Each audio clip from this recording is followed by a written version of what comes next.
Well, good morning, everyone. I'm Rebecca Auger. I'm the president of the Connecticut chapter of the American Planning Association, and I just wanted to welcome you to this, our third in a four-part series from the ground up, a deep dive into housing issues in Connecticut. And today we're focusing on what we should be building, or what should we be building. I just wanted to give a quick thank you to our program committee, to Evan Seaman and Jean Davies in particular for putting together this series. As well as to our sponsor, Robinson and Cole, who is helping us out tremendously with the technology on the series. And I'm really looking forward to today's program. We have a great group of panelists with us today. And just remind everyone that next week's session is a little bit of a stand-in for Hot Topics in that we will be doing a legislative recap. So if you're used to looking for that in early June, please stay tuned for next week's session. And with that, I'll turn it over to Evan. Great, thanks, Rebecca, and good morning, and thank you, everyone, for joining us for the third installment of CCAPA's From the Ground Up Housing Series. I'm Evan Seaman. I'm a land use lawyer at Robinson and Cole in Hartford and a member of CCAPA's Program and Government Relations Committees.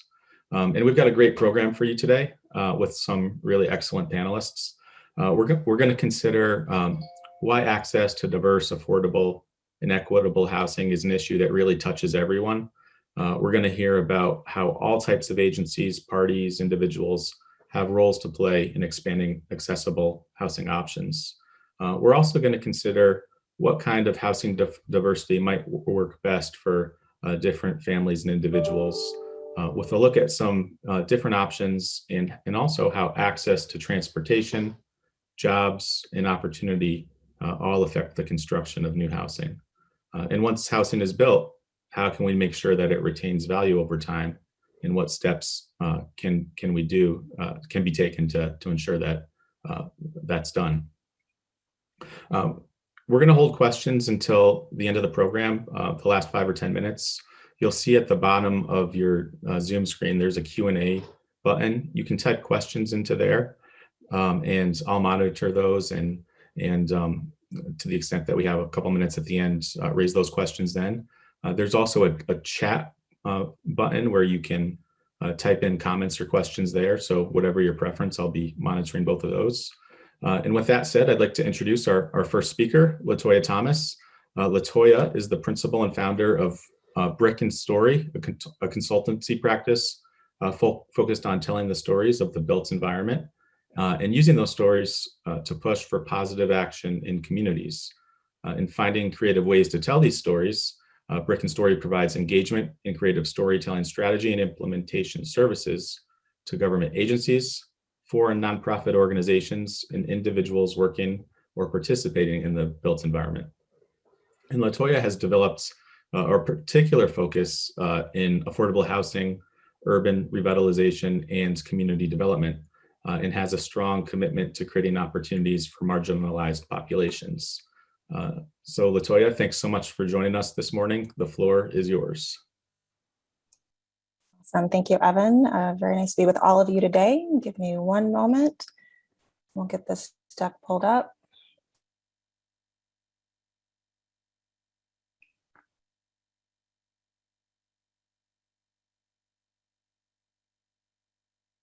All right, everyone can see my screen okay? All right, so good morning. So I'm going to open up with a conversation that I'm calling the kitchen table and our collective responsibility for housing affordability. So really talking about the many different players that are at the table when we talk about housing and what housing affordability means and how we all play a role in that.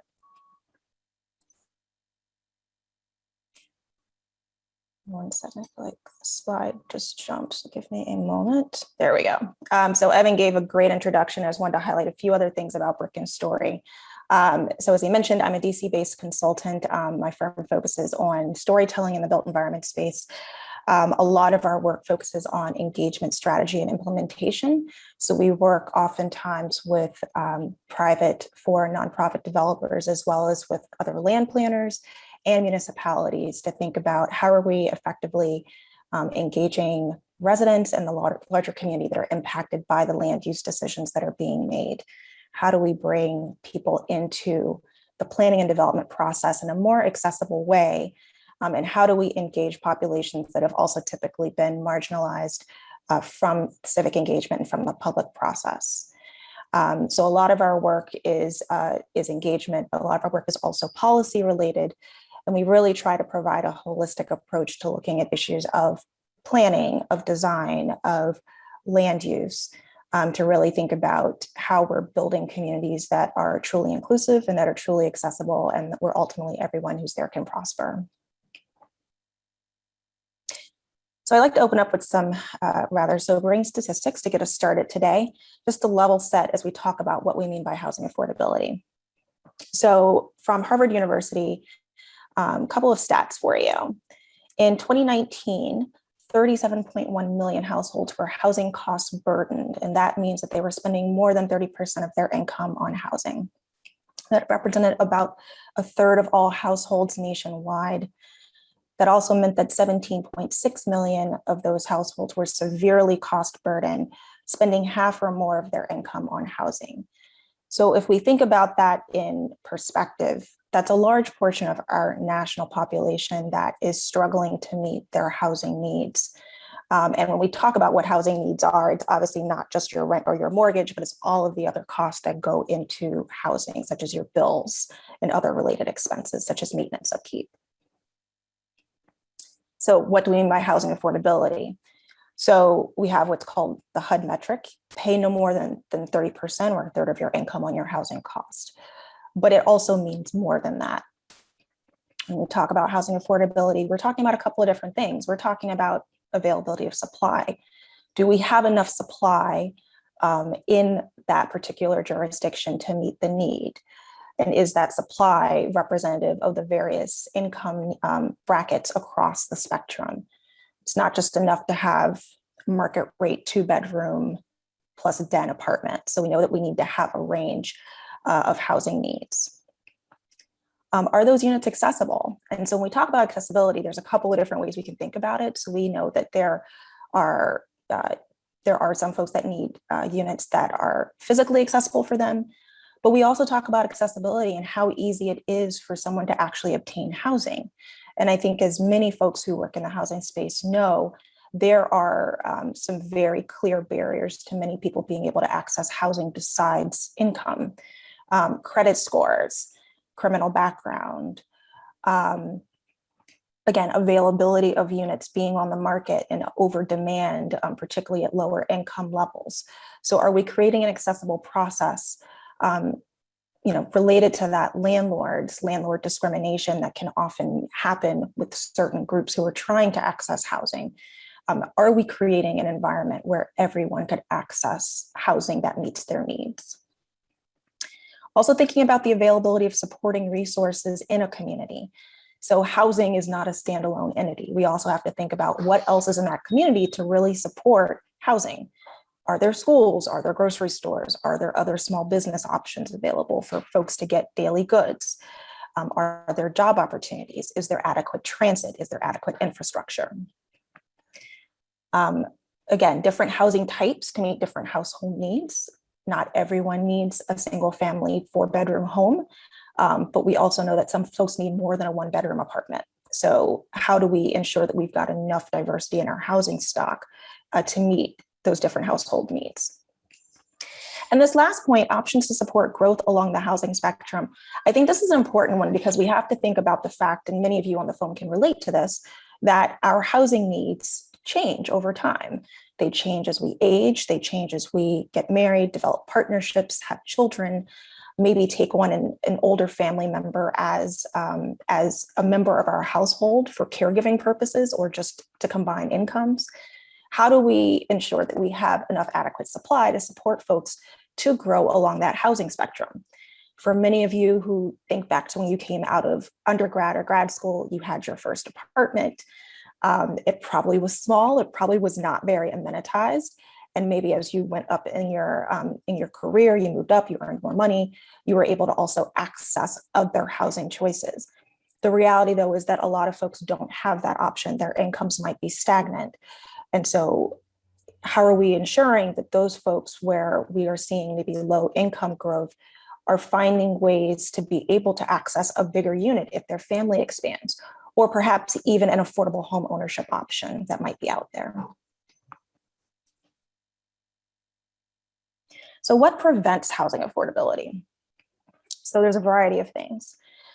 A lack of supply across various housing types and price points. We've talked about that a fair amount. Disinvestment in low-income housing. We know that this is a fact from just public housing across the United States. It's been perpetually disinvested in, and not even underinvested, disinvested in for decades. And that has only exacerbated the affordability issues for our lowest income and most vulnerable residents. Restrictive land use policies. And I highlight this one in particular because this is very relevant for the planning community. I am trained as a planner, and so I think we all know from planning school that the history of land use has worked for some members of our population in this country and not worked so well for others. And some of those land use policies may still exist today, just in different forms than what we've known them as previously. So I know many folks on the phone are familiar with redlining policies, for example. So even though redlining maps don't exist to this day, it doesn't mean that there aren't other land use policies that are being created that may have the same effect. So how do we take a really hard look at our land use policies, particularly over the last 20 years? What have we been saying in our comprehensive plans around what we're allowing to be built where? How do we think about expanding land use policy to then allow for more housing opportunity? A lack of adequate resources in communities to support housing. And again, we touched on some of those, such as education, grocery stores, business resources. And then NIMBYism, which I think a lot of us are familiar with from the work that we do, particularly if there's anyone on the line that deals a lot with engagement work. The not in my backyard syndrome is a really big problem in most communities. Folks are naturally afraid of change. And I think that's regardless of what you look like or how much money you make. Change is a scary thing for everyone. But then that change gets exacerbated into I don't want that type of housing here. I don't want that style of housing here, or I don't necessarily want those type of people here. And so that often prevents our ability to expand housing options. So who benefits from housing affordability? So obviously residents, we know that's the case, and all of us are residents in some capacity, whether we are renters, whether we're homeowners, we all benefit. But others benefit from housing affordability as well. Employers benefit.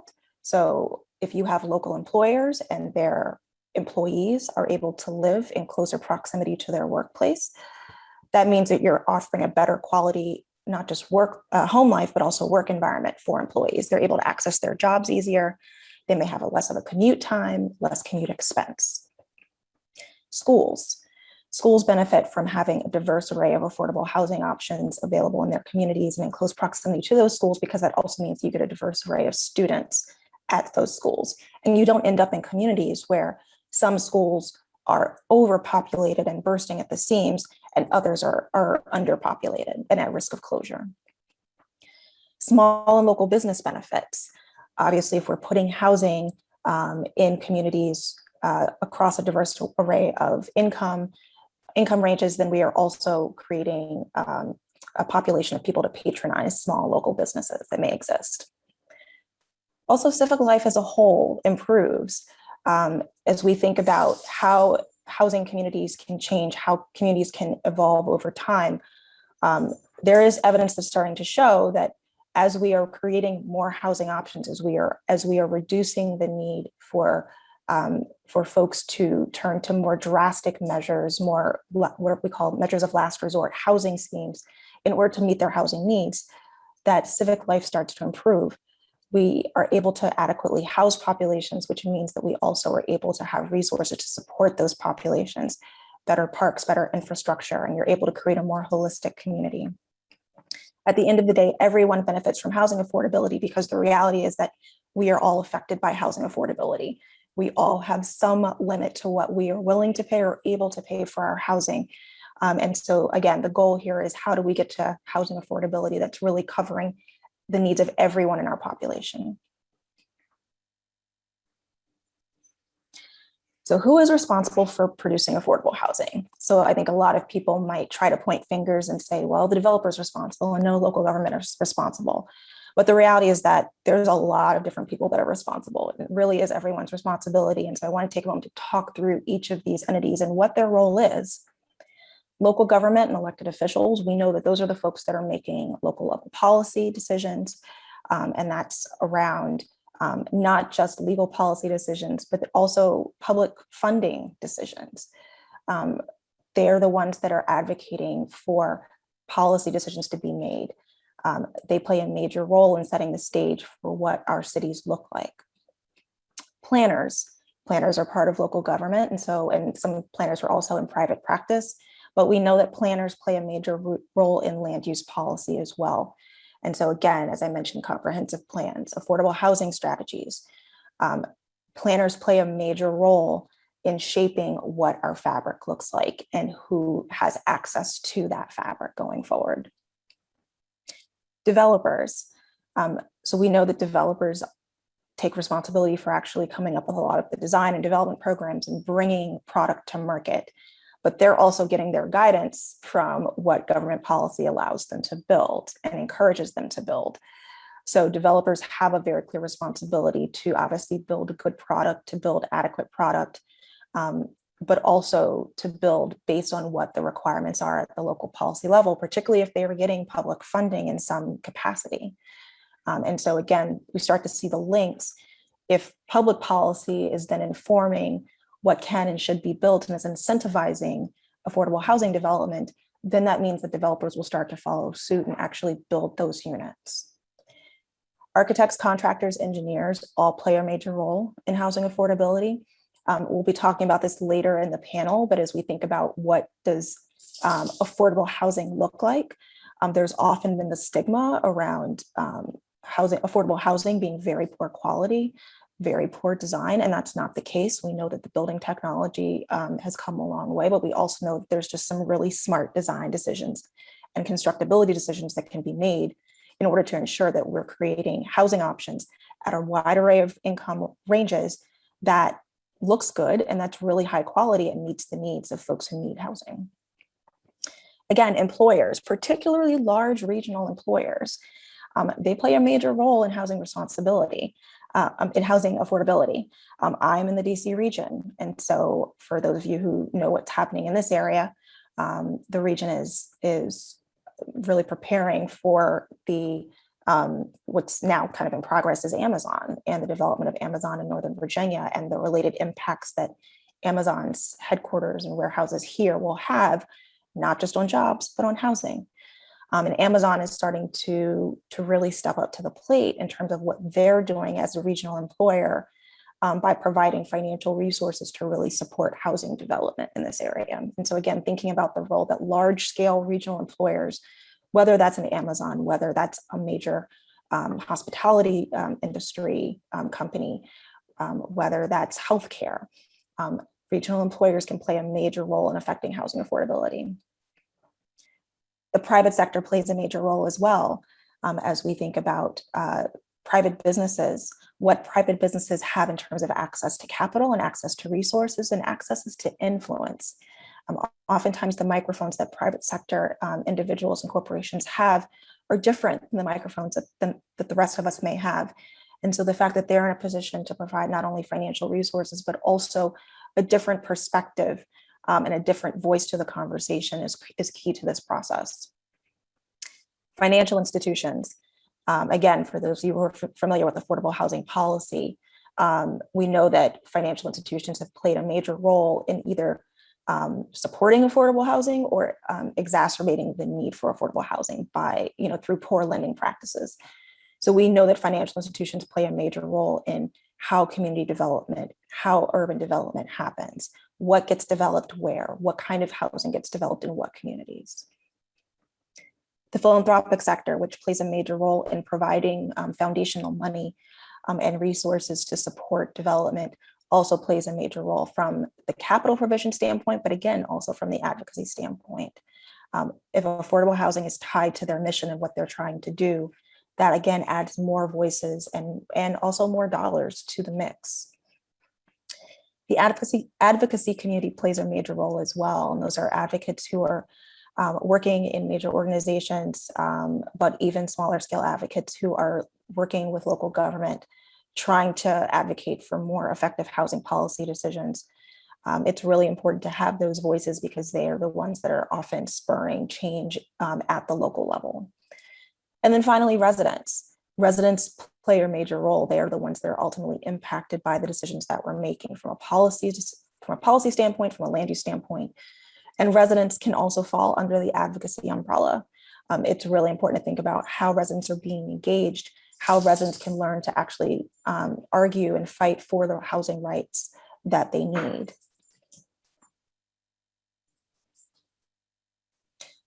It's also important to think about housing as a regional issue.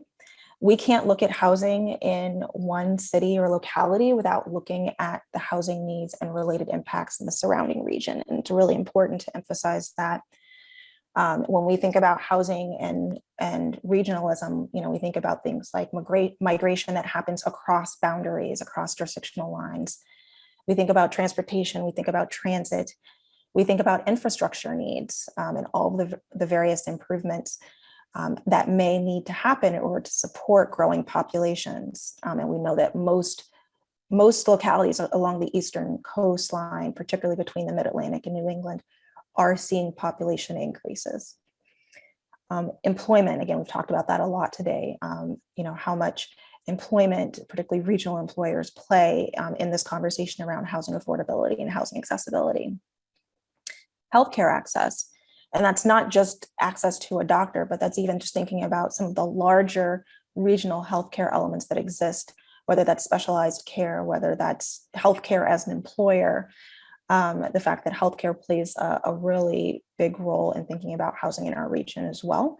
We also know that there's a growing body of research that's linking housing to health, and the fact that if you are adequately housed, if you have the housing that you need, that then leads to more positive impacts in terms of health outcomes for both adults and children. And then again, education, understanding that in many jurisdictions, where you live is a big factor on what kind of education you can receive. And that's obviously a very unfair aspect about the US and how our system is built. So how do we think about creating more housing opportunities so that we can end up having a more balanced educational system across the board where all residents and all children can benefit? So the next two slides are highlighting the work of one of my clients that I wanted to just bring to the forefront today. And that is an organization in the DC area called HAND, the Housing Association of Nonprofit Developers. So I've been working with HAND on the launch and the rollout of this housing indicator tool. And I'll share a link on the last slide for where you can see this tool. So just thinking about this idea of regionalism, in the DC area, we have what's called the Metropolitan Washington Council of Governments, or known as the COG. And they established, along with a data set that was developed by the Urban Institute, they developed a set of regional targets based on what was projected to be needed in terms of housing over the next 20 years. And currently we have in this region, and the region being DC, Maryland, and Northern Virginia, we're projected to need 375,000 new units. That does not count preserved units, just new rental units over the next 20 years. And so there's a regional conversation happening right now around how do we do that? How do we do that at the local level? But then how do we also start to think about that regionally? What does that mean in terms of local and regional decisions that are being made? So HAND developed this tool as a way to track what's happening at the local level in each jurisdiction. So this dashboard measures what's happening annually in terms of unit production. What you're seeing right here is just a screenshot of the actual housing indicator tool landing page. And the next slide shows you a preview of the dashboards. And so there are 10 jurisdictions that are highlighted. And the goal of this tool is that it will be updated annually. So right now the tool has been launched with data from 2019 and 2020 to show you what's happening at each jurisdictional level, what's being produced on an annual basis. And so ideally, as we get more data in, we'll start to see trends each year at what's happening in terms of production levels across income bands. and across the region. If you're wondering what's the reaction been to this tool, it's certainly been mixed. There is certainly a bit of, for jurisdictions that are not doing that great, and I'll say that no jurisdiction is hitting the mark 100%, but some are doing better than others. There's certainly some pushback from some jurisdictions who feel as though maybe this tool is airing the dirty laundry and doing a bit of public shaming, but we really see the tool as the accountability metric that's needed. And if we're really talking about how do we meet affordability needs, it's not just enough to get people around the table to have a good conversation, say that we need it, have a cheerleading session and walk away. We do need to really buckle down as a community, as a region, as professionals, and think about how are we really solving this problem, or are we just paying lip service to a problem that continues to grow? The other thing that I'll highlight about the housing indicator tool, there's a slide I think that got deleted from my deck, but I want to also emphasize that this tool, one thing that we really emphasize with the housing indicator tool, and that's really starting to get emphasized, particularly in the DC region, but really nationally as well, is a larger issue around racial equity.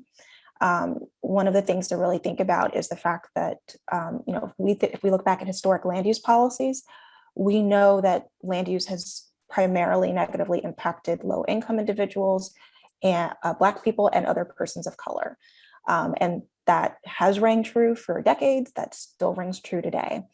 And so if we think about the housing decisions that we are making at the local level and at the regional level, we need to think about what we really mean by housing accessibility, housing affordability, and housing equity. Because housing equity, at the end of the day, does mean racial equity as well. Housing is not just a housing concern. It's not just about putting people in a unit. It's also an economic concern. And there's tons of evidence out there that talks about the divide in the racial wealth gap. And we know because the US is structured around housing being a primary source of wealth generation, we know that the numbers already show us that there is a very clear gap between the wealth of white households and the wealth of non-white households. And that gap is only growing wider. So it's even more imperative for us to think about how we can start to address the need for housing affordability and housing equity under the framework of racial equity. So to wrap up, how do we solve for the need?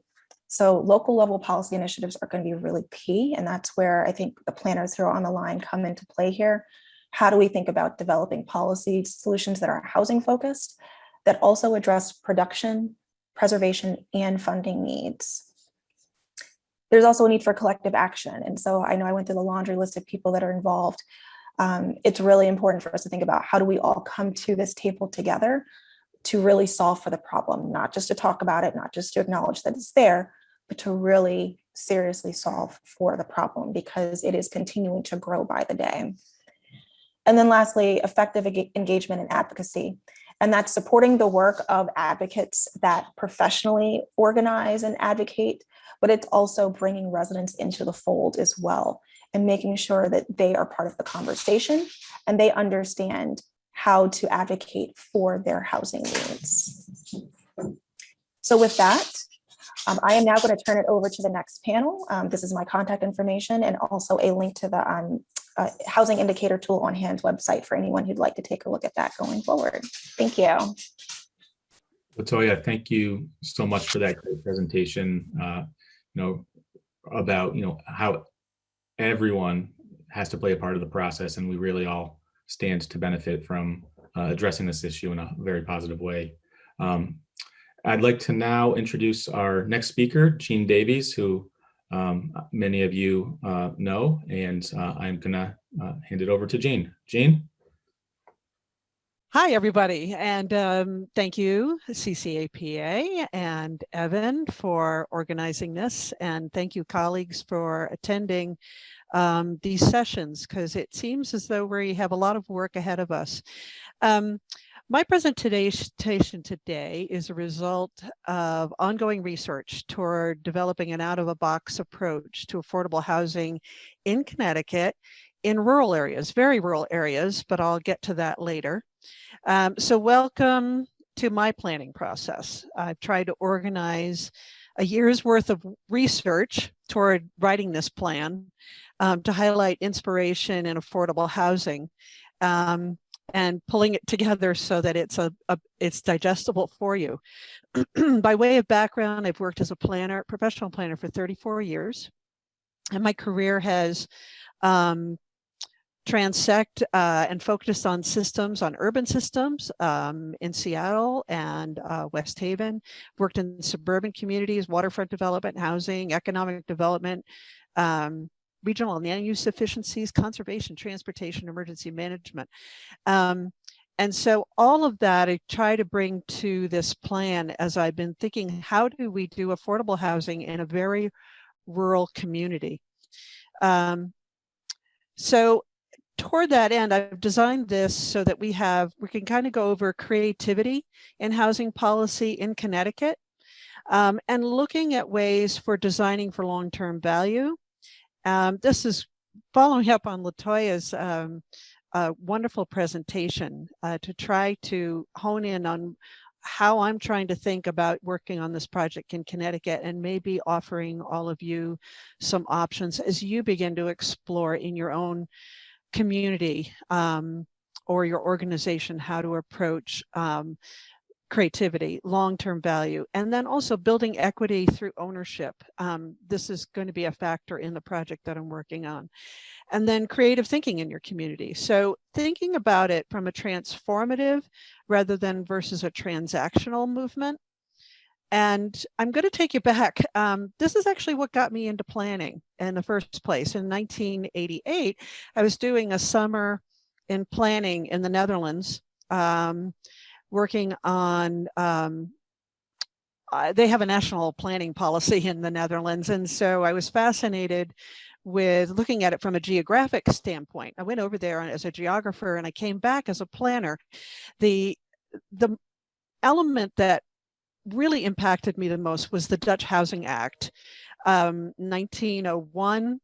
We went over that, and it was a major compromise toward a public-private partnership and a national official policy that government-supported housing, affordable housing, was critical. But it was a result of 19th and 20th century housing shortages. A lot of working-class people were living in cramped quarters with no electricity or running water. What was it? I mean, there was a lot of that going on in the United States and in Europe. But what the Dutch did was they really took this on, and in a land with very little land area, where they're constantly battling water infiltration and sea infiltration, it was actually a little inspirational to come back and write a paper on how they were working on it creatively. So these were pictures from my trip back then. This is elderly housing. They had taken a former school and a convent and had transformed it into affordable housing within one of their urban areas. There's no other country that has achieved more affordable housing than the Netherlands. They have almost 1 in 3 housing units is affordable, and that is by design. And they use creativity in their design. If we look at Connecticut, and historically our approach to affordable housing and design in affordable housing, it has been predicated in many cases in our rural communities or suburban communities, focusing on affordability for elderly and those with disabilities. And we're going back to the 1970s, 1980s, started to make some inroads in the 1990s, and in 2000, obviously things started ramping up where we started to think a little bit more creatively. But when you look at rural settings, this is more of that transactional, government-focused, check the box, and looking at how to make sure that our residents have affordable housing, but you're leaving out some factors, you're leaving out some sectors, and maybe we can take a step forward. My 90-year-old father once termed these, when he used to visit them and we were looking at housing, he had termed I'm sorry if I offend anybody, but he had phrased it as that they're just, boxes for the undead, and that he really didn't want to go into them because he wanted positive interaction with other age groups. And that was back in the 1970s. So you can see that things have changed over time. We are producing housing that is much more interactive, but I think we still have a way to go with producing housing that is intergenerational, and has some design elements that stimulate community interaction. So I pulled together, this is one research project that one of the elements that I had researched, which was a group out of Oregon, Portland, Oregon, the HDC, the Housing Development Center, and they had worked with since 1993 to create partnerships, and they're basically were an emergent nonprofit community development industry at that time. But they worked really, really hard to create opportunities for low-income families and individuals. And they also added in the development of healthcare and human service facilities, as well as affordable renting and asset management. How do you get funding? How do you look at the lending? How do you make sure that people can afford to be in the housing units that they're providing? And they work very closely with partners in urban and suburban and rural communities within Oregon and in Southwest Washington. It is also, going back to that reference on who's pushing this forward, it's a 501c3 nonprofit.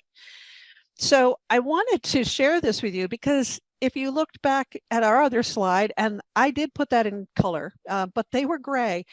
These are creative site plans that were coming out of the HDC for rural affordable housing in Oregon. So I'm letting you, as I talk about this, to go through A, B, C, D, and E, and see if you can match these up. What the takeaway from me in doing the research was looking at, you can't tell who lives here by looking at the housing. You're looking at the housing and saying, wow, I'd like to live there.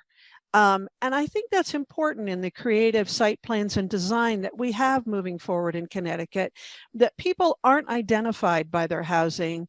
The housing is someplace where anyone would want to live, and aren't you fortunate to live there? So one of them was 44 farm families. See if you can guess which picture goes to the farm families that have access to affordable homes where they can build healthy lives and support their children. Then there's 71 deeply affordable units that serve individuals transitioning from homelessness. Try and pick that one out. We also have 57 units that include Section 8 housing. And this unit is 80% less, produces 80% less energy than similarly built constructed units. There is 47 units, with 4 of those units reserved for domestic violence survivors. And then we have a renovation of 47 unit affordable housing community to correct water. That was a redevelopment project. So here you go. That's the matchup. So I challenge any of you to say, I wouldn't want to live here. What a great place to live. The design is unique. There's interactive elements to it. And I would love to be a person that was part of that community. I'm going to go sort of quickly through these slides in the interest of time. This is another entity, Bridge Meadows out of Beaverton, Oregon. They are a nationally known local nonprofit, and they specialize in intergenerational housing. Their model blends, this was based on a request by people seeking out housing from seniors and who wanted to help with foster families that were seeking permanent adoption in one location. So this was an innovative design for that with affordable units. Las Opaleras was designed in collaboration with a delegation of grandparents and great-grandparents raising grandchildren. This was in South Tucson, Arizona, and they were looking at 12 high quality, safe, accessible, energy efficient rental units. And Arizona, they work toward advancing a rainwater system that harvests 100% of the roofed area for this project. So here's a couple of other elements that's the way I do research. I just go everywhere and I find these quotes, I find topics, I find interests, but I enjoyed this one from James Stockard, who was a commissioner at the Cambridge Housing Authority, and he wanted to go radical. And he said, if we want to solve the housing problem in this country, we have to get as much of the private housing stock as we can out of the hands of for-profit owners and turn it over to nonprofit owners and public owners. That's one man's opinion. There are probably many solutions to finding avenues toward affordable housing that is equitable, affordable, and diverse. This section here is about, this was a unit, Red Tail. It was for helping people transition from homelessness to a stable living environment. This is a nod out to my colleague, John Guskowski, who has been working to try to get accessory units for single family. New Hampshire's has a new law and a new guidance policy for how to provide affordable dwelling units. And in Connecticut, we have we're growing affordability partnerships. The Hope Partnership in the lower Connecticut River Valley has done a phenomenal job since 2003 to address affordable workforce housing in the lower Connecticut River Valley. There's still a lot of work to do, but Hope is leading the way. Sort of a catchphrase, Hope is leading the way there to provide affordable housing at Old Saybrook, at Ferry Crossing Development, and in Wellington, in Madison. And then their newest enterprise, which is in Essex at Spencer's Corner, which is where they're doing some redevelopment. They purchased it and a former commercial facility and are still retaining the commercial element, but it has a village type aspect right in the center of Centerbrook, which is a village of Essex.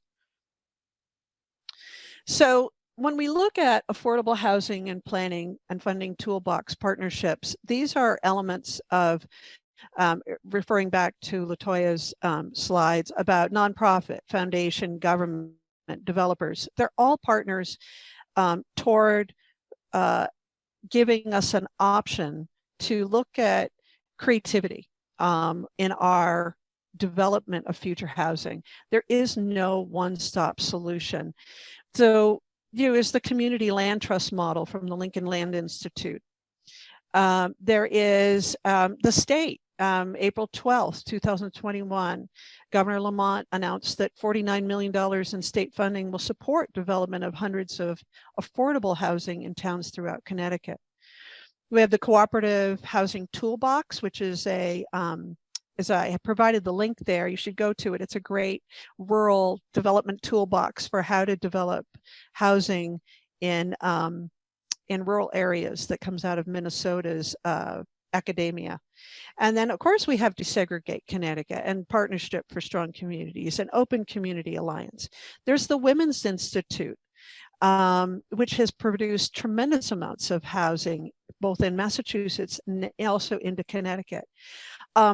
We have, back to our James Stockard's reference, we have Radical Ways of Tackling Affordable Housing. Go to that article and you'll see an extensive discussion about communities buying up property so they can produce affordable housing.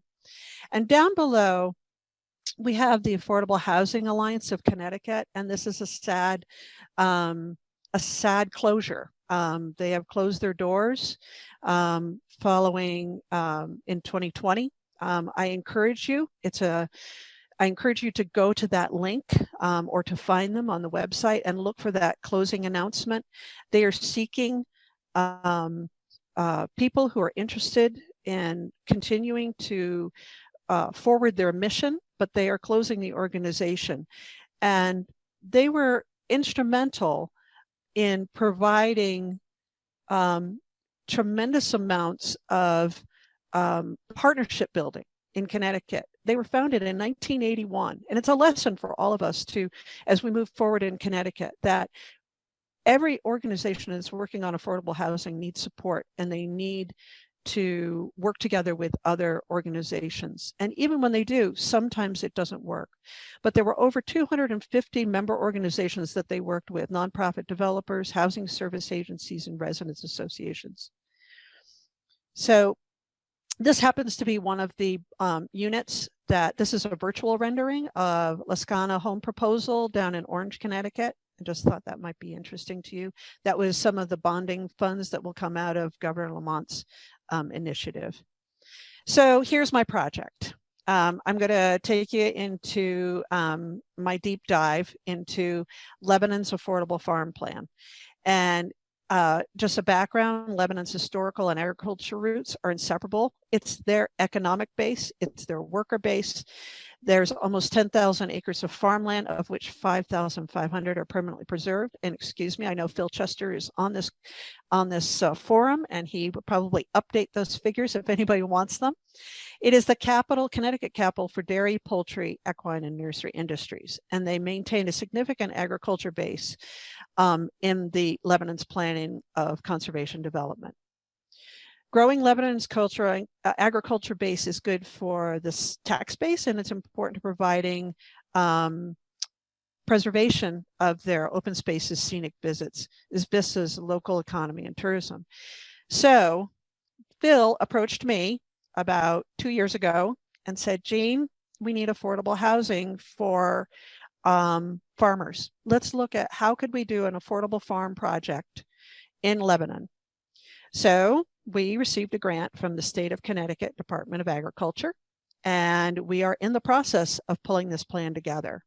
Phil, the town of Lebanon's commissioners, both planning, zoning, and their agriculture commission, their town government, as well as numerous partners that we're bringing in from other organizations who have an interest in this, such as Working Lands Alliance, Connecticut Farmland Preservation, and American Farmland Trust. So when we're looking at it for our project goals, we're evaluating on how to improve our affordable housing design and employment for new farmers, designing buildings which reflect the character of the community. And I know character can be an ugly word, but in Lebanon, it's important to them. So how can we make it happen? And how can we make that a subsequent affordable farm village part of the larger community? And as well, we're providing a framework for social and diverse equitable access for new farmer training.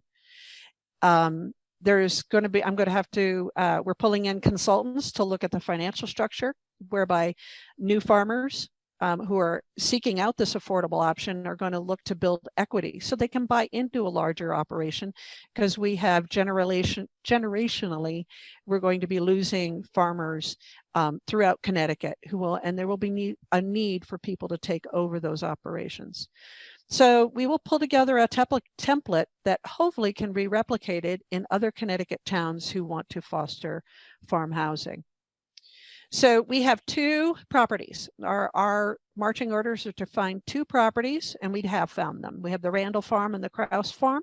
One has its development rights intact, and one of them has had farmland preserved, 193 acres. So we will create a site design, and we will create the legal and financial template that will include 10 incubate farmers, determine the acreage required per farmer, type of farming for the site, and then whether we're going to be doing housing, co-op, co-housing, lease to own, share, or rental. That has yet to be determined. The environmental site evaluation, we need to look at that, and utilities, proximity markets, and demographics.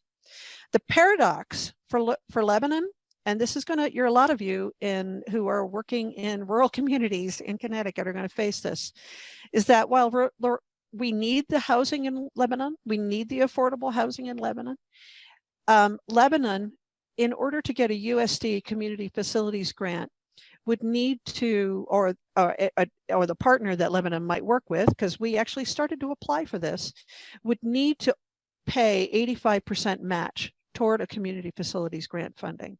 So there is a paradox here.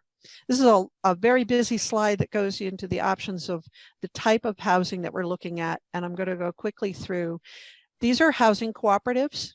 housing cooperatives have different build scenarios and types, but they're popular throughout the United States, especially and we do have a few in Connecticut.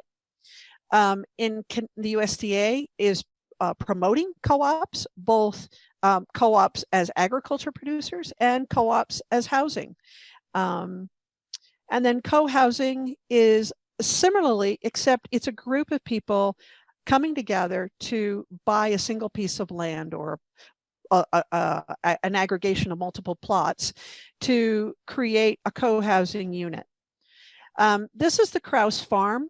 It happens to be my favorite because the buildings are already there. So it's an easy add-on to bring in this affordable farm project. And we've even been thinking of looking at it for, maybe this is where it needs to happen.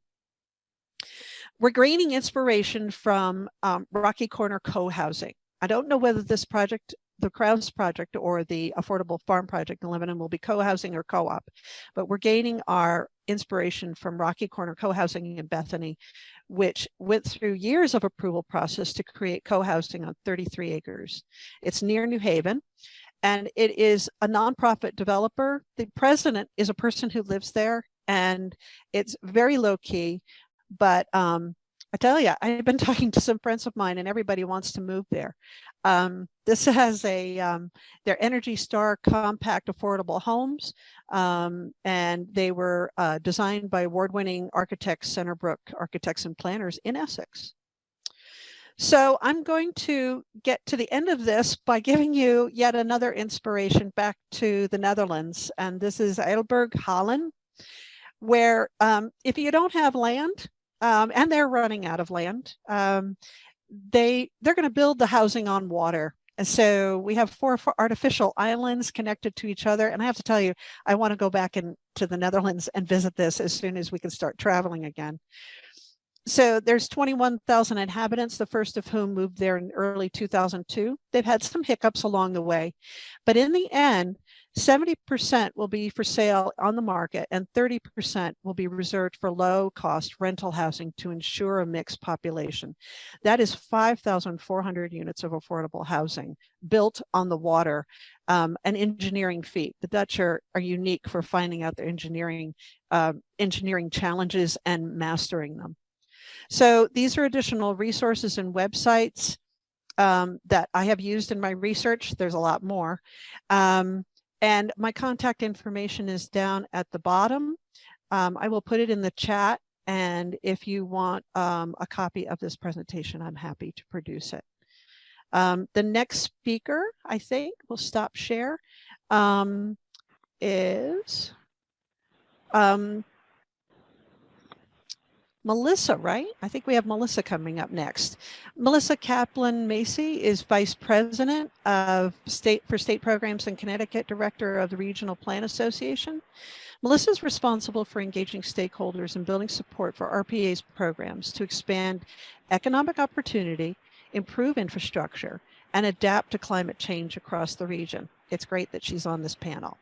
She is also responsible for leading RPA's research, planning, and advocacy activities in Connecticut, another good reason to have her on this panel.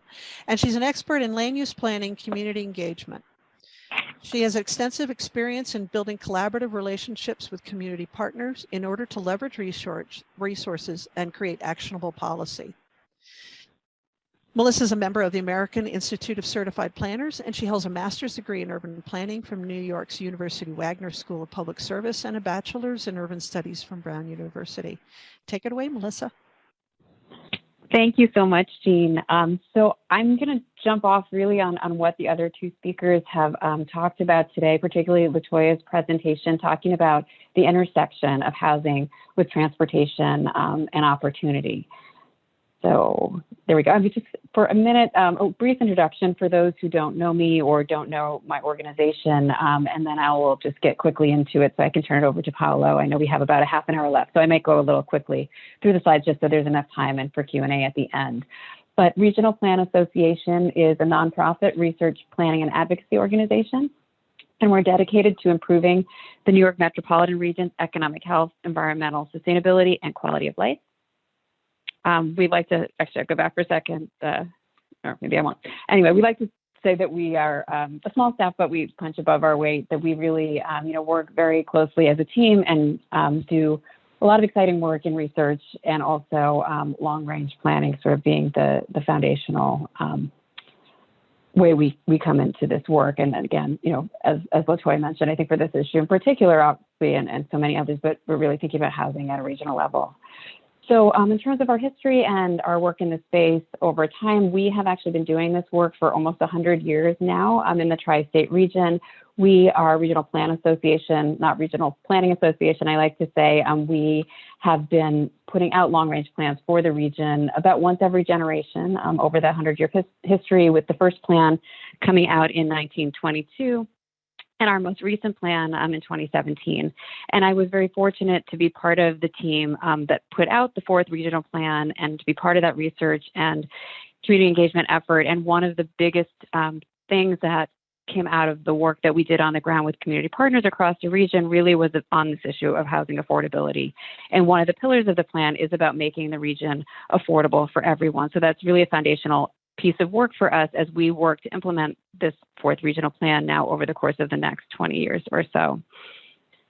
And so one of the major, findings, like I said, in terms of making the region affordable for everyone was what we've already heard today. And, when we did this work and we're doing the research, maybe going back as far as 2015, some of this was a little bit, kind of new in terms of the dialogue and the conversations where we were having nationally and locally. But now I feel like it's very clear, and it's particularly over the last year with the pandemic, that there is, a broad understanding that households are cost burdened and that we're just not building enough housing to accommodate job growth. And then more recently, and particularly over the last year, there's really, awakening for some, and obviously for many, something that's been very clear for a very long time, which is that housing policy and segregation have long been intertwined, and that really impacts a lot of where we are, or in terms of the housing affordability piece, I would say affects it most substantially over everything else. And I know LaToya touched on this, but just want to emphasize, the history of redlining and racial steering and deed restrictive covenants that really made it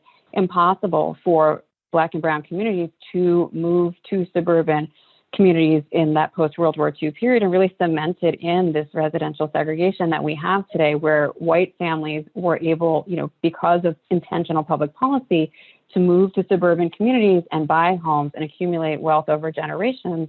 Black and Brown families were specifically excluded from that. So this residential segregation that we have, and this income disparity that we have, and educational attainment disparity that we have, really all very deeply rooted and tied to exclusionary zoning and land use policies and practices. And so even today, where communities may, not intentionally be excluding people, it is baked into the system that we have today. So undoing that really requires land use reform. And we know there's been a lot of conversation and a lot of progress actually over the past year in our state on just a conversation around land use and zoning reform, and people really coming out and broadly supporting it in a way, that we haven't seen, I think, in, I don't know if ever, really kind of countering that NIMBY narrative that has really been, holding on pretty tightly in our state and across the country.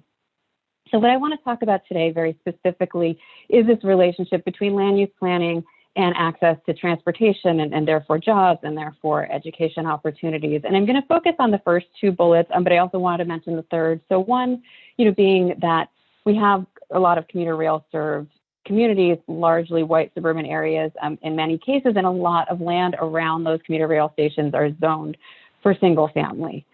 We also have the case where we have a lot of land away from transit that is also zoned for single family and that has very poor transit access altogether. And that, kind of predominance of single family zoning, the zoning atlas that Desegregate Connecticut had put out pretty recently as part of the work over the legislative session, demonstrating that over 90% of land in our state is zoned for single family. So it's really, if we're going to make changes on these really hard to work on issues, really getting to land use reform is critical, because if we're zoning for only one type of housing, as LaToya had mentioned at the beginning, then we're really not going to be able to meet the needs, the housing needs of people at different stages of life and different incomes. And lastly, this I'm not going to dive into today in this presentation, but I did want to also note that in terms of the transportation and housing connection and, the work that needs to be done. Also, that we have today largely Black and Brown communities living in urban areas, and those areas are really underserved in a lot of ways with respect to transit and bus transit and just the underinvestment we've seen there. So that's another really important piece of this puzzle that we want to be thinking about. So I'm going to talk about two reports today that RPA has done in pretty recent past. One, Untapped Potential, where we really took a close look at transit-oriented development and recommendations around that. And then I'm going to talk about our recommendations from a more recent report, Be My Neighbor, which I think a lot of you have probably seen, which talks about the potential for accessory dwelling units. So sort of two different typologies and ways in. And as Jean just said, it's a lot of different pieces. It's not one solution. So thinking about all the different things that we can do around land use planning and zoning reform that can help move the needle to create more opportunities for more housing in more places. So just briefly, and I know this is a very dated slide that I pulled, but I just wanted to kind of quickly demonstrate, and obviously old numbers and things have changed substantially with COVID, but the point is, that over 50% of people are traveling over 30 minutes to work. So this commute issue, and obviously now with COVID, there's been a lot of folks who have been able to stay home and work from home, but a lot of people, and particularly essential workers and folks who are on the lower end of the income earning spectrum, are still making very long commutes. And how do we reduce commutes? By creating more opportunities for more housing closer to where people work. And just a couple slides here just on trends, to note that there is just so much commuting happening, obviously post-COVID, and we'll see where we end up as we come out of the pandemic. But just you can see kind of across the region, the trend from 1990 to 2010, people commuting into the central business district, and how that has grown. That grew substantially between 2010 and 2015. Less so in Connecticut. I will point out, as far as the region goes, it's been a lot more stagnant for us than other places. And you can see, projecting out to 2040 though, and even within Connecticut, we do expect to see continued growth of people coming into the city for work. And that really makes, us think about those commuter rail lines and the opportunities for more housing in those areas to ease commutes and make it easier for people to access jobs. So this slide, I think, is really, really interesting. The bright yellow, as you all know as planners, indicates single family zoning. And you can see that even along our transportation network, we have a predominance of single family zoning, even in places that are extremely well served by transit. And so the opportunity really, that we talk about, in our report that I think a lot of you have probably seen at this point, is that we can potentially create an additional 250,000 new homes across the region just by redeveloping land that is really underutilized with parking around train stations. We see this condition everywhere across the region in our state, where you just have cars parked in parking lots all day. And I would say, coming out of the pandemic again, as we are looking at how commuting patterns are shifting and changing, that potentially, the parking needs for commuter parking will also shift. And I think that could even potentially create more opportunity to do something different with these parking lots and create housing opportunities. In addition to that, we need to really think about not just putting affordable housing or multifamily housing or housing as a singular kind of view into, but really there's this opportunity to create more walkable, transit-friendly neighborhood locations, that there can also be live-work type situations, that you can make these places really accessible and walkable and communities in and of themselves. So there's a lot of land. I think that's one thing we also talk about a lot in Connecticut. We're built out. We really, there's just not much we can do. This is the land use patterns that we have. But when we take a close look, we see actually, no, there really is a lot of opportunity to do more with land that we have. We just have to think about it differently. And then we have to zone it differently, because the zoning we have now does lock into place a lot of the land use patterns that we have, obviously, today. So now I'm just going to quickly turn to sort of the other piece of the puzzle, or one of the other pieces of the puzzle. There are many, but it's the opportunity around accessory dwelling units. And I know this is one that we've talked a lot about in Connecticut over this legislative session, that we did have both Senate and the House in our state legislature pass the HB 6107 bill, which includes, as of right, ADUs across the state. I know there's an opt-out option there, but I think all things considered, that it's pretty substantial and very exciting that we now, assuming hopefully the governor signs it soon, will have legislation that says single family zones will allow accessory dwelling units across the state. And that is really exciting and substantial. And we will be the first state in the tri-state region to do that if the governor signs this bill, which we hope that he does. So in terms of just taking a close look at what the potential really is in our Be My Neighbor report, like I said, we released last summer, we looked at, very specifically what the opportunities would be along transit lines, looking at parcel level data, really digging into the numbers, and came up with an estimate that there's a potential to create over 500,000 ADUs across the region, with 60,000 of those being in southwestern Connecticut, our study area. When we look at Connecticut as often the southwestern portion of the state, but you can kind of extrapolate that out and think about what that could mean for the state overall. And I think it's really important, again, and I know I've already emphasized this, but to take a hard look at the numbers and what we really are, what the opportunity is and what the constraints are that we currently operate under, when we compare the amount of consumed land and numbers of units that are generated by single and multifamily housing. Today, the imbalance is really clear. We have single-family homes only providing about 40% of the housing stock in areas within 1 mile of rail stations, and they cover over 93% of the residential land in the tri-state region. So on the other hand, multifamily buildings providing 60% of the housing stock in areas close to transit, and when they only are covering about 6% of the land area. So you can really see this imbalance and that there's a lot of room here to do better.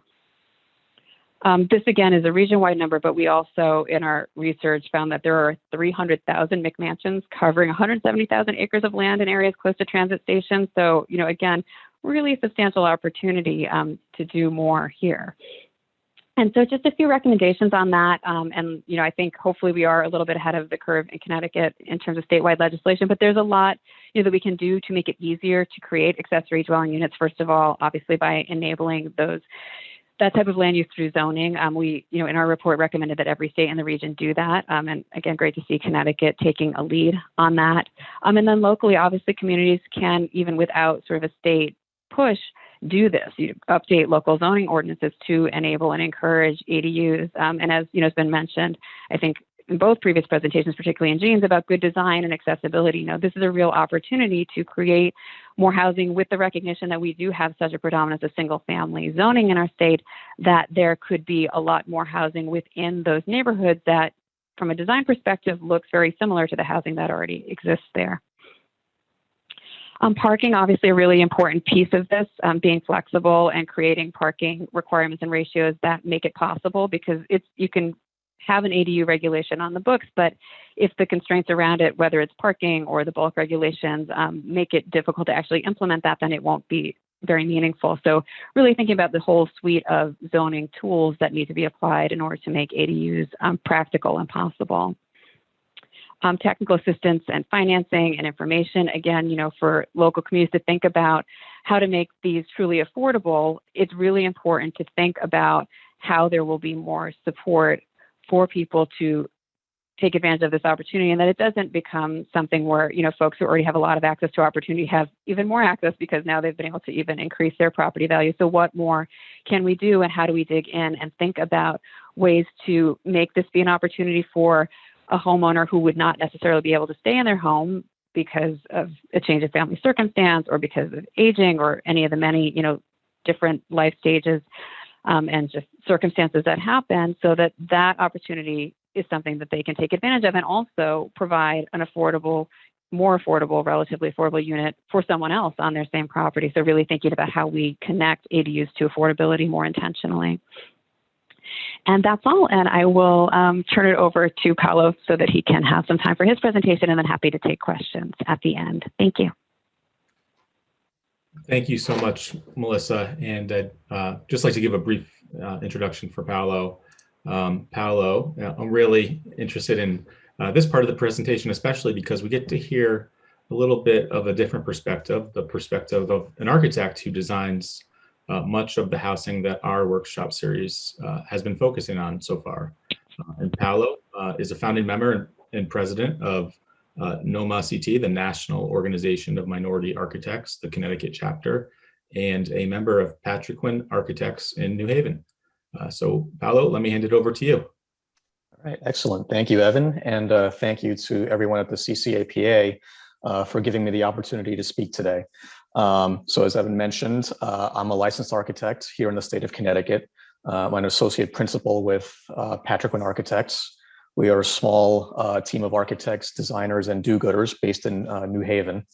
A lot of our focus kind of aligns on a lot of the themes and topics that have been touched on today, not just sort of our core areas of practice, some of which you see highlighted here, but also I'm going to talk a little bit about these focuses over on the right side of the screen, the sort of green construction, health and wellness, and community engagement and process. These are things that we are sort of all doing as an industry, and it's gratifying to hear that planners, are engaged in this as well. So I think, part of why I'm here is because I want to break the silos down and figure out how we can help each other, kind of build a more just, equitable future in this state specifically. So I was asked to speak about creating and maintaining value in housing stock and really kind of answer a broad question of what we should be building. And actually, I began to think of it more as how we should be building, to be completely honest. I came up with 3 broad topics in discussions with the fellow panelists. I'll touch on them briefly now, but first, a disclaimer. I'm an architect, not a planner, so forgive me if my inner building geek comes out. I will try to keep this at a high level and not get bogged down in the weeds. No promises. Second, this whole thing comes from a perspective of a rising tide raises all ships. So I'm going to speak on general trends and headwinds in the AEC industry. And if you look back, Latoya's presentation, she had architects, engineers, and GC. So I consider that the AEC industry. But we are obviously intertwined with planners and regulations on land use. So, we're all in this together and we're all part of that tide. So the last thing I'll say is forgive the buzzwords. I promise there is substance and meaning behind them. All right, so the first thing I want to talk about is sustainability and resiliency. And I'm not going to beat on the dead horse. We've been talking about these things for decades now, and it's all becoming more and more urgent as climate change accelerates. What's critical now in the architecture, engineering, and construction field is that more than ever before, we have data, we have evidence-based practices and tools in our kit. So whereas previously things might have been based on intuition or notions of best practice, we can predict, we can model, we can simulate more than ever before. And a key thing about this is that we are designing buildings, designing projects that sip and don't hog resources like energy, water, and air, or even better, go a little bit further, have a restorative function or a generative function on those resources. We can track this stuff more than ever before, monitoring air and water quality, monitoring energy use, optimizing energy use, and we can see proven dividends. We've talked previously in this discussion about health benefits, and that's a big thing about what we do now, how construction has evolved to really focus on health and wellness.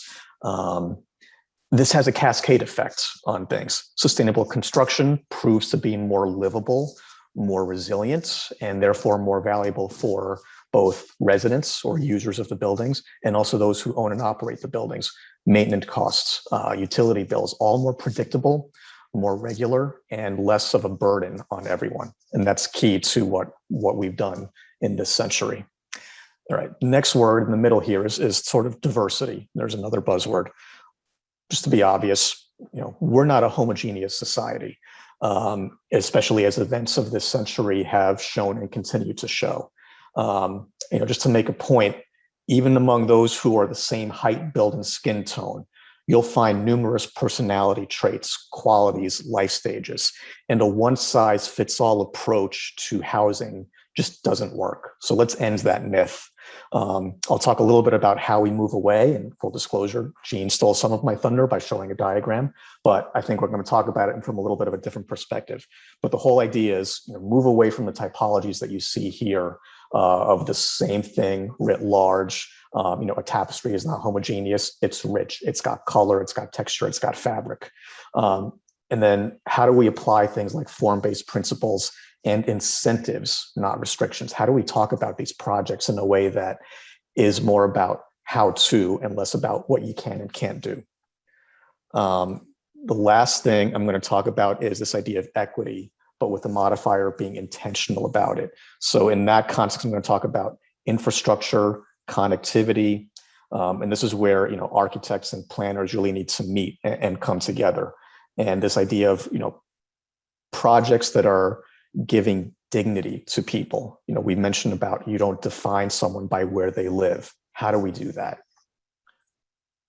All right, so first, a quick deep dive. Architects, you know, we have to be licensed. We are licensed professionals. That means we have to study, we have to pass exams, we have to provide continuing education learning units throughout. And we have to know a lot of codes, standards, and work with all sorts of different regulations and in different environments. So these are just some of the ones that I've come across in my career. And I want to make 2 points about this. One is that these should be treated as living documents or living standards. The building code in Connecticut, for example, changes. You know, every few years. We adopt a new building code based on the suite of international building codes that you see here on the bottom right. Those change every 3 years. The LEED and FIA standards that you see here in the middle, those have evolved over time. So the point is, you know, we should not be treating these things as, you know, sort of gospel that cannot be changed. So building off of that, pun intended, we should be writing and deploying these things to encourage critical thinking and creativity, not sort of stifling or being punitive. So, and that's where I think planners can really help with that. All right, so I talked about evidence-based design previously, so I'm going to get into that now. We like numbers, we like data that proves our designs work. So here's one of the metrics that we can use, the home energy rating index. This is obviously meant specifically for housing, and it measures the efficiency of a home and provides a sliding scale that's really nice and user-friendly for the layperson to hopefully understand. It suggests there are strategies that provide value, provide a you know, kind of notable outcome. And it's on me, it's on the engineer, it's on the contractor to kind of see these things through. It's, you know, pretty user-friendly, as I mentioned. You know, your old homes or your, you know, energy inefficient homes don't have a lot of energy savings, and they have a very large carbon footprint. You kind of move up to your baseline, which is, you know, at an even 100, and from there you go up or down. You know, these provide some energy savings and have a lower footprint. Point of fact that this is kind of the code compliant baseline, and a little bit of architect humor. A code compliant building is the worst building that I can legally design. So just chew on that a little bit. You know, we really want to try to push the envelope, pun intended again, to do better. So, you know, a score of 60 means that you are 40% more efficient than your baseline. Now, what does that mean? Energy savings, carbon footprint, these things are getting better and better in terms of the energy savings going one way and the carbon footprint going the exact other way. That has benefits that go beyond just the home and its property. It has benefits that I'll get into in a little bit. Obviously, the best would be you max out the top bar and minimize the bottom bar. That's what's called a net zero energy home. And it has its own means of producing electricity. It has its own means of minimizing use. And so it's very cost effective. Its energy bills are super low. Its utility bills are super low. And that has benefits to the people that live in the building. It has benefits to the person who operates and maintains the building. So these things all matter. How do we get there? There's tons of different standards. I'll touch on one that we're seeing deployed more and more, and that is Passive House. This was started decades ago in Europe.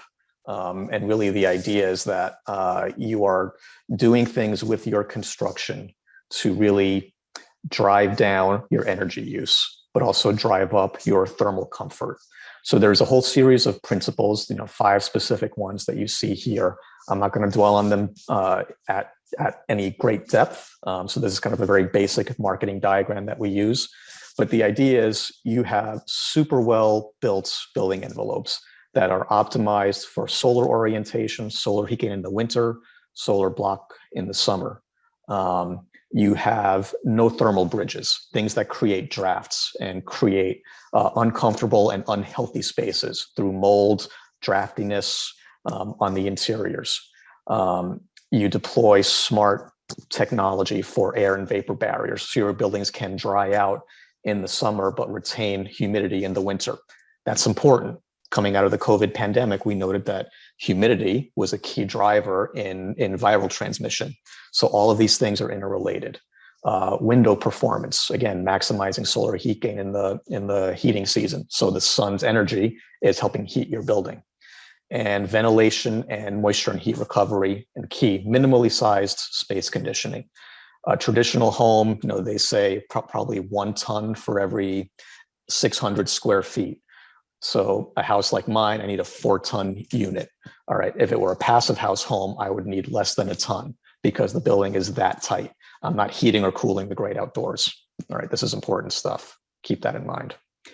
It's not just for single family homes. It's being done on multifamily projects. So here is a project that my firm is designing on the shoreline of Connecticut, which will be 20 units of affordable housing, but built to these passive house standards so that the utility bills will be very predictable and therefore really kind of fold into that question of what is the outlay that these residents are providing to live and work in this town, in this community.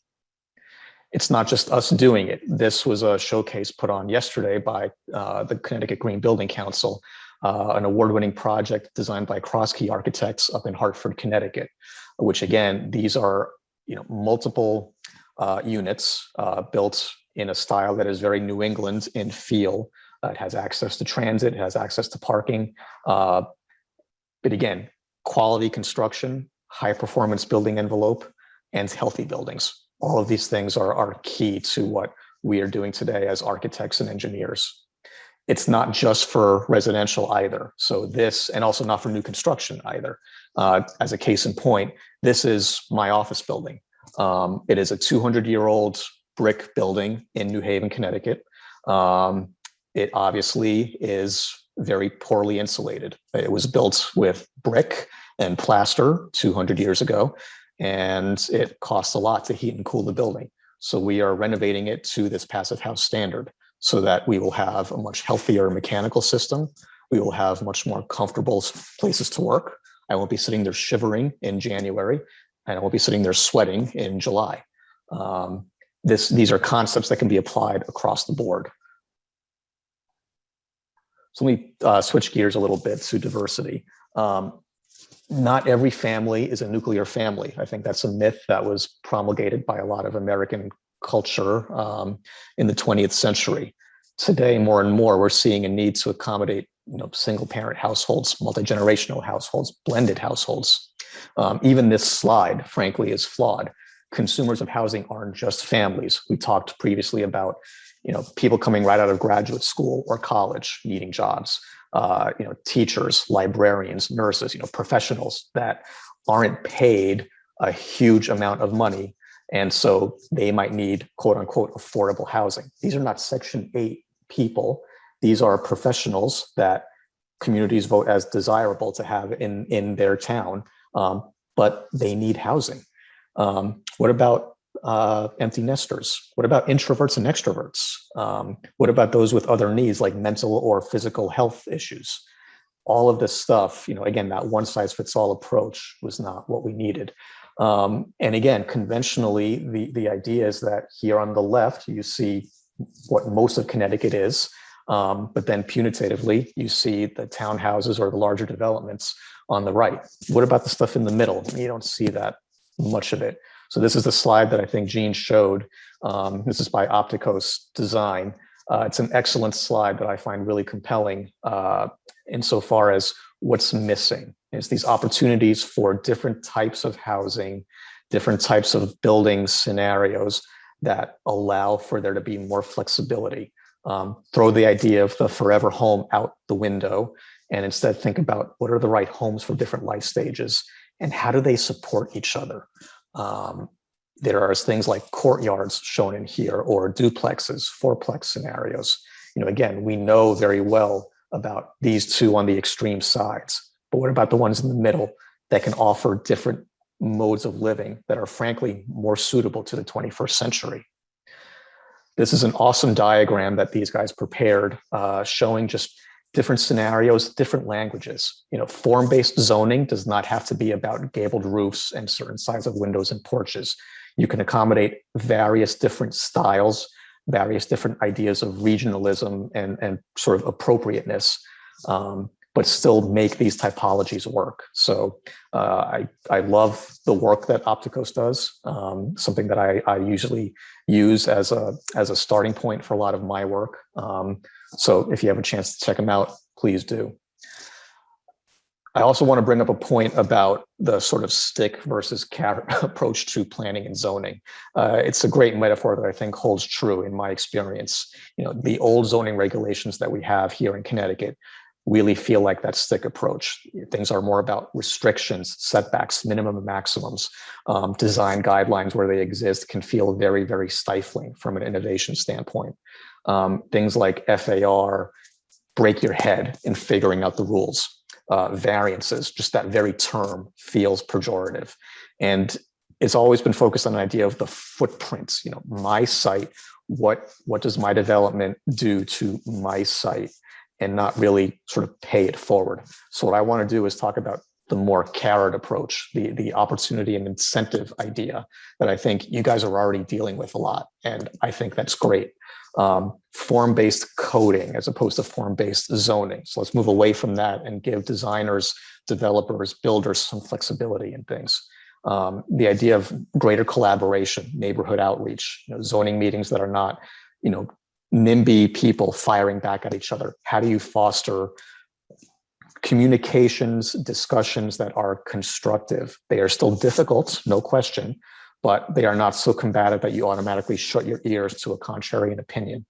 And the idea of this handprint approach, that is the idea that it is not just about the resources that my project is taking in. It is about the resources that my project pushes out with my hand to the neighborhood, to my neighbors, to the whole city, to the whole state. So the challenge here is less about no, but, and more yes, and, or what if that makes sense. So try to wrap this up a little bit, talking about equity, and any project, any building project requires infrastructure, right? It requires electricity, it requires clean water, it requires some kind of sewer, and it requires connectivity so people can move to and from their place of residence, place of work, place of consumer, shopping, groceries, whatever basic necessities you need. But here's the reality. The American Society of Civil Engineers publishes these studies every so often that grades infrastructure by state. And as you can see, Connecticut grades out at a C-, and you can see the breakdown here for things like bridges, drinking water, transit, wastewater. We're not doing so great, right? One other thing too, though, I'm sorry, went ahead. The point is the infrastructure we have is really sort of strained. And so I'm not designing green buildings just because that's what I should be doing. It's because those green buildings strain these infrastructure items much less than they would have 20 years ago, even 10 years ago. All right, so if my project sips electricity and is very efficient about its drinking water and its wastewater, it's putting less of a slam on this infrastructure.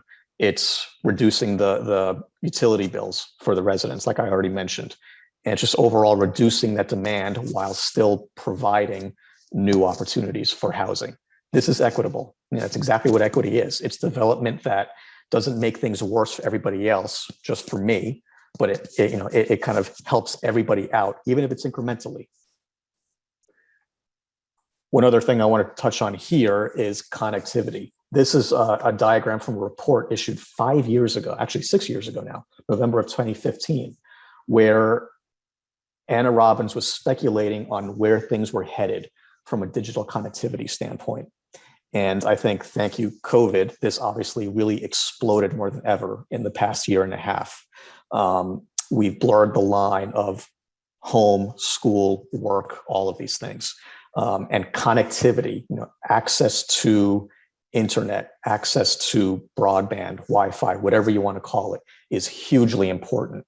So many incidences of kids in inner cities who did not have access to broadband Wi-Fi, and so were left behind when everything went remote for schooling. And look, just because COVID is hopefully coming to a close, who knows? This is still going to be with us. Think about how many school districts have already said they will pivot to remote learning on snow days from now on. So now more than ever, we have to acknowledge that we're in this interconnected world, and the infrastructure needs to provide that ability to plug in or log on, no matter what. All right, the last point I wanted to make, because I know we're wrapping up on time, and I want to leave some time for question and answer and dialogue. Human dignity is important. This is not housing. I'll be upfront about that. This is a fantastic community development project in Hartford called the Swift Factory. If you haven't looked it up, please do. If you can visit, please do. This thing is an old factory building. When the factory shut down, it devastated the community. Loss of jobs, loss of income. It was redeveloped by this amazing community organization that has turned it into so many things. It's a community amenity. It's a business incubator. It's a gathering place. It's a learning commons. And to me, this image is amazing because look at the front door right there. It's accessible to everyone. Those in wheelchairs or with strollers, they don't have to go in a back or a side door. They can go in the front door. We're not creating different classes of users, different classes of people based on their specific circumstance. Something as basic as the way into the building is universal for everyone. So how do we apply this principle to everything we do when it comes to development, architecture, engineering, construction? So that concludes my presentation. Thank you again. My information was noted in the previous chat box. So thank you. Let's turn it over to questions if we have the time. Paolo, thanks so much for that. Really interesting and excellent perspective. If you do have any questions, please type them in the chat. We have I'd like to thank our speakers again for participating in this really great presentation today. They did share their contact information in the chat box, so if you do think of a question between now and whenever, feel free to send any of us an email. We're also going to make these slides available, and the session's being recorded. So if you liked the session so much that you want to watch it again, please feel free to do so, or pass it along to some of your colleagues, because I think the more people that hear some of these really important issues, the better. And just a quick plug for our final session in our From the Ground Up series. That's going to be 1 week from today. Same time, 10:30 a.m. And it's going to be a little bit of a focus on a legislative recap. The session in Connecticut ends next week, and some legislation, some important legislation has already been passed, and there might be a little bit more. So that discussion is going to weave together what we've all learned in these 3 workshops so far, and talk about some of the bills that are being passed. So I don't see any questions. Paolo and Jean, I don't know if you had any questions for each other, comments, or anything else. We are a couple minutes over, so want to be respectful of everyone's time. But I think thanks again, and we hope you will join us for our the last part of this 4-part workshop 1 week from today.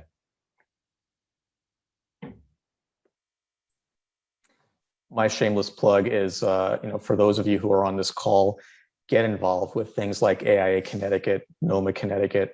We need to hear from you guys. We sometimes feel like, or at least I feel like, we operate in a vacuum sometimes. And I recognize from events like this that that's really not true. And so how do we foster more communication, more collaboration? I don't know if Renata is still on the line here, but she participates in one of the AIA Connecticut knowledge communities, building performance and regulations. Those are codes, but they're also zoning, they're land use. We need professionals, we need experts to talk to us so that we can respond and design intelligently and operate intelligently. So hearing these stories is hugely valuable to us, and I just can't emphasize that enough. So thank you again for the opportunity. Thank you. And I think with that, we will wrap everything up. We thank you for joining us today and look forward to seeing you 1 week from today.